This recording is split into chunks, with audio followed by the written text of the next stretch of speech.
çaresiz bitti. Yaşanan sevgi, yaşanan izler bitti. Ayrılırıq, her şey sona yetti. Sil gözünün yaşını, ağlama bəsdir. Ayrılırıq, bir olmağa bəsdir. Bizdə alınmadı sadəcə neydi? Ya sevinç gecikdi, ya qəm tələsdi. Sil gözünün yaşını, ağlama bəsdir. Ayrılırıq, bir olmağa bəsdir. Bizdə alınmadı sadəcə neydi? Ya sevinç gecikdi, ya qəm tələsdi.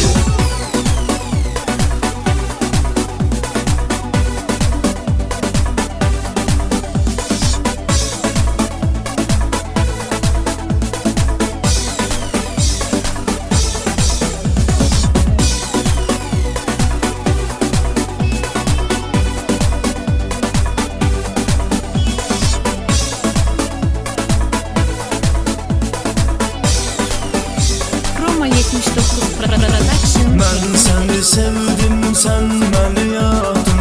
Ağlamağın bir mənası yoktur. Her şeye peşman olmuşam deme. Sonra da heç bir faydası yok. Bitti. Yaşanan sevgi, yaşanan izler bitti. Ayrılırıq, her şey sona yetti. Sil gözünün yaşını, ağlama bəsdir. Ayrılırıq, bir olmağa bəsdir. Bizdə alınmadı sadəcə neydi? Ya sevinç gecikdi, ya qəm tələsdi. Sil gözünün yaşını, ağlama bəsdir. Ayrılırıq, bir olmağa bəsdir. Bizdə alınmadı sadəcə neydi? Ya sevinç gecikdi, ya qəm tələsdi.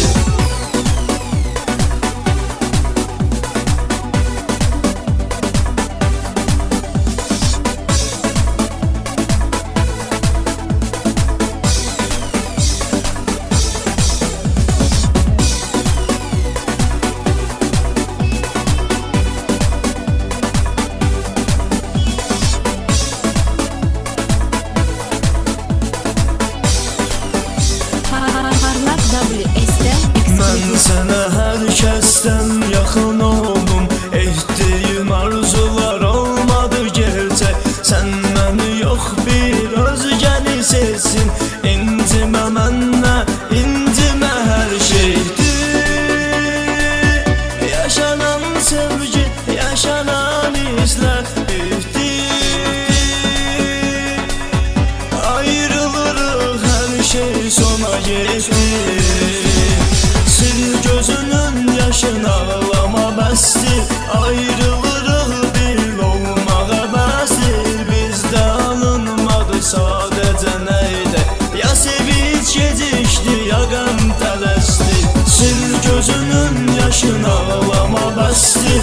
Ayrılırıq, bir olmağa bəsdir. Bizdə alınmadı sadəcə neydi? Ya sevinç gecikdi, ya qəm